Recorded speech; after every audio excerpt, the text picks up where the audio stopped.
इन खाली कुर्सियों मेरे कुछ चंद साथी बैठे हुए जो अपनी अपनी स्पीचेस के इंतजार में बैठे हुए, क्योंकि वो जो क्रीम है, अब ये वो क्रीम नहीं है, मैं कोई कुछ और नाम ही ना निकल जाए, वो तो अपनी अपनी स्पीचेस करके चली गई और मेरे पास कुछ लिखा हुआ भी नहीं है कि मैं स्टार्ट ऐसे लूं कि मोहतरमा आप भी स्पीच करके चले जाना है आपको इन मुश्किल हालात में। तो सब बात ये ना कि सुनने वाले सुने ना। अब मैं फेसबुक या टिकटॉक या वो इंस्टा के लिए तो स्पीच करती नहीं हूं, मैं तो ना गुजरा होते हैं ना सुनते हैं। मैं तो कहती हूं कि वो पहले वाला दौर अच्छा था कि एक बादशाह बैठा था और दरबार लगा होता था, वहीं पर शिकायत करते थे, वहीं वजीर सुनते थे और वहीं पर ही हुक्म होता था सर कलम करने का और उसी वक्त मसला हल हो जाता था। अब वो और बात है कि साहिल का सर कलम हो या वजीर का हो, वो दूसरी बात है।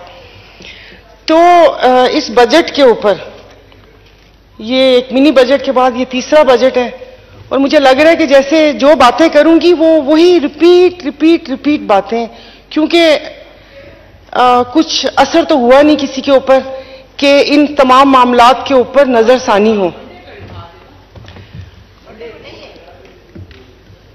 तो देखें तो सर ये जो बजट आया, मैं बजट की इतनी डिटेल में फिगर्स वगैरह की तरफ नहीं जाऊंगी। सरकारी मुलाजमीन की तनख्वाहें बढ़ाई हैं 35%, बहुत अच्छी बात है कि पहले हमने उनकी बेइज्जती की कि ब्लैक मेलर्स यहां पर बैठे हुए, फिर उसके बाद हमने 35% तनख्वाह बढ़ा दी। तो उस 35% तनख्वाह तो बढ़ाई है, लेकिन फिर 40% महंगाई बढ़ जाएगी।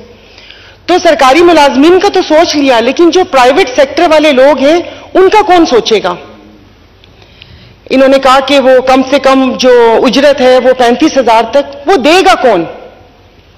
कि आपने कभी सिक्योरिटी गार्ड्स देखे कि उनको 18-18, 20-20 हजार मिलते हैं और 12-12 हजार उनसे वो क्या कहते हैं बेगार नौकरी ली जाती है।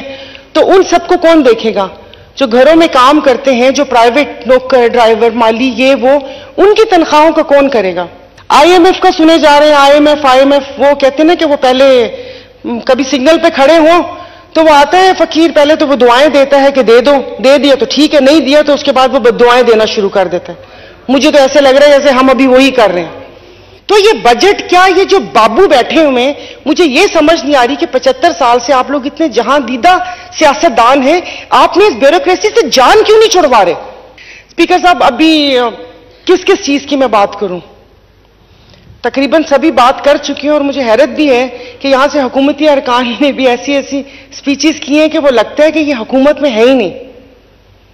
वैसे भी हुकूमत की फील आ नहीं रही।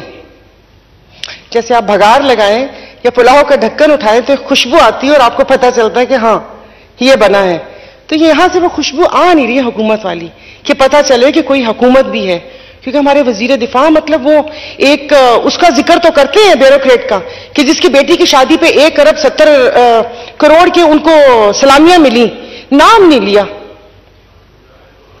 नाम नहीं लिया। टीके नाम है उनका, टीके लगाए हुए उन्होंने पूरी कौम को, उनका नाम नहीं लिया। वो अभी भी बैठे हुए, वो अभी भी बैठे हुए। और कल उन्होंने बोला था कि नाम नहीं लिया था, मैंने प्रोग्राम में नाम लिया था। बिजनेस टाइकून क्या, मलिक रियाज नाम ले, उनका नाम है, बहरिया टाउन है उनका, अगर ये भी ना पता हो तो यहां पर हम नाम लेने से क्यों घबराते हैं। गालियां खाएं हम लोग, जहां पर जाएं वहां पर ये हो कि ये चोर, ये वो, ऐसे मतलब ये कि बेवकूफ बना के कोई भी हम लोगों को इस किस्म के वो कर ले और फिर हम डरते भी रहे कि हमने उनका नाम भी नहीं लेना। क्यों नाम नहीं लेना। सब वो यही है ना कि अब मुझे नहीं पता कि कहां हम लोग पहुंचे हुए हैं और इस सबको कौन आके सीधा करेगा। इन 75 सालों में हमने एक दूसरे पर तो इल्जाम दिया कि तुमने ये किया, तुमने ये किया, फिर उसके बाद जब साथ बैठते हैं तो हम माफी मांगते हैं। जैसे अभी 3 वज़राए आजम के डकारने पे ख्वाजा आसिफ साहब का बयान था, तो माफी तो मांगते हैं लेकिन माफी से काम नहीं चलेगा। उसके बाद हमें तौबा करनी होगी कि अब हम एक दूसरे के साथ ऐसा नहीं करेंगे कि अपने खैमे में किसी बद्दू को नहीं घुसाएंगे। हमें यह अपने आप से अहद करना पड़ेगा। वो कहते हैं ना कि क्यों ना हो सबा की रफ्तार गलत, गुल गलत, गुंचे गलत, खार गलत, एक दरिया ही है बस अपने रुख पर, कश्तियां आर गलत, पार गलत।